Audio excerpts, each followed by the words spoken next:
On espère voir voguer à l'horizon 2012 à l'occasion des Jeux Olympiques de Londres. Mais le Marité, c'est l'exemple type de ce patrimoine que l'on tente de faire revivre à l'image de ces galeries. Nous sommes ici sur la montagne du Roule à Cherbourg, une montagne truffée de galeries stratégiques pour la défense du port de Cherbourg en 1944. Je vous propose de les découvrir.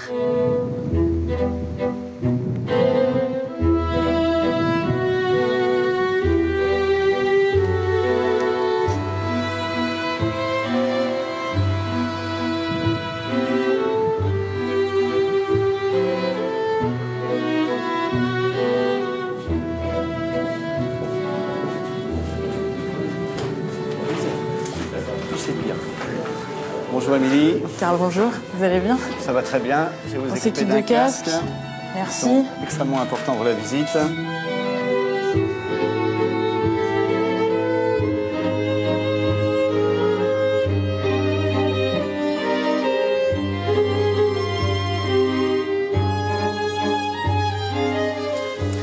Karl Bunus, vous les connaissez bien, vous, ces galeries, puisque vous êtes le conservateur de ces galeries 117. Et puis en plus, vous jouiez ici quand vous étiez petit. Elles ont vraiment une histoire particulière. D'abord, ça commence par la construction. Oui, complètement. D'abord, on a joué enfant. Il y a beaucoup de générations de Cherbourgeois qui ont pu jouer sur ce lieu, qui est maintenant ouvert au grand public.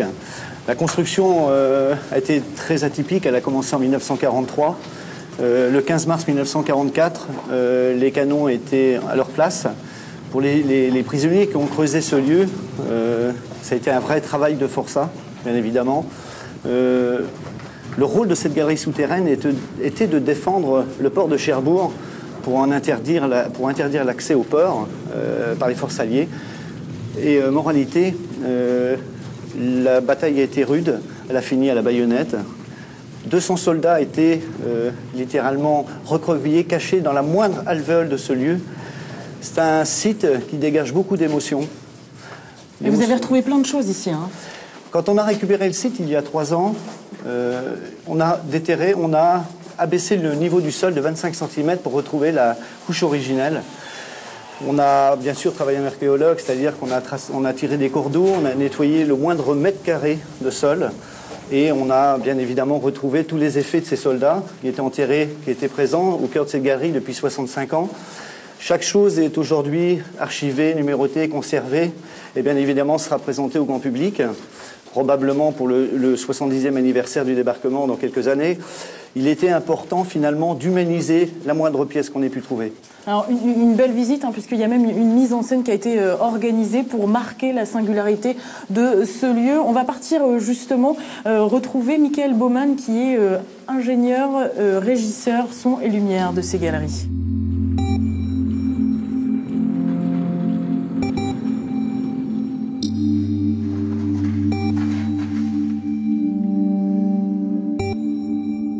Et pour bien comprendre comment l'on vivait à l'intérieur même de ces galeries, j'ai rejoint Michael Baumann. Bonjour. Bonjour. Vous êtes responsable son et lumière ici. Alors racontez-nous un peu comment vous avez travaillé, parce qu'il y a toute une mise en scène de ces galeries 117.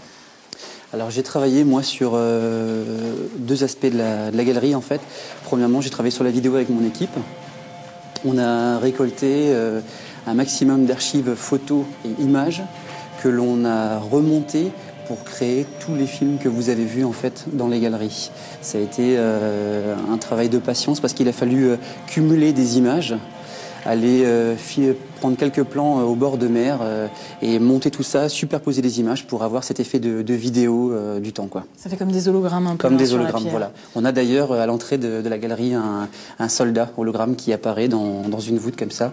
Et ça, pareil, ça a été une reconstitution avec des acteurs d'aujourd'hui, quoi, avec des costumes du temps, et voilà. Alors c'est un lieu très très singulier ici, et puis en même temps il y a eu beaucoup de contraintes aussi, j'imagine. Il y a beaucoup d'humidité dans ces galeries-là. Oui, on a eu des grosses contraintes au niveau du matériel qui a été installé. On a quand même installé entre, je crois, 6 km de câbles audio et de câbles réseau. On a dû créer pour la vidéo et aussi pour l'audio des caissons spécifiques qui résistent à l'humidité de façon à ce que les appareils ne soient pas trop endommagés, sachant qu'on est vraiment dans du consommable. On sait très bien que ça ne va pas durer longtemps, mais pour qu'ils soient préservés, on a créé des caissons sur mesure en fait, pour ces appareils. Merci beaucoup, Michael. De rien.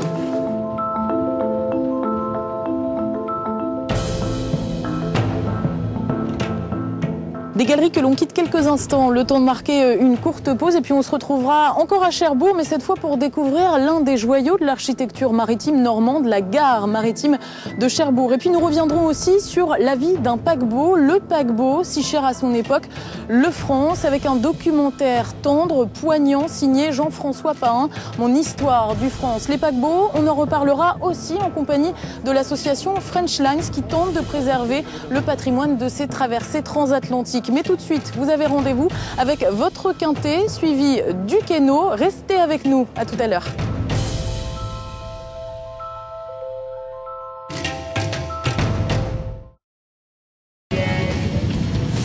Fini de jouer, il est l'heure de partir en course tout de suite sur France 3 et au galop. L'avenir du pays.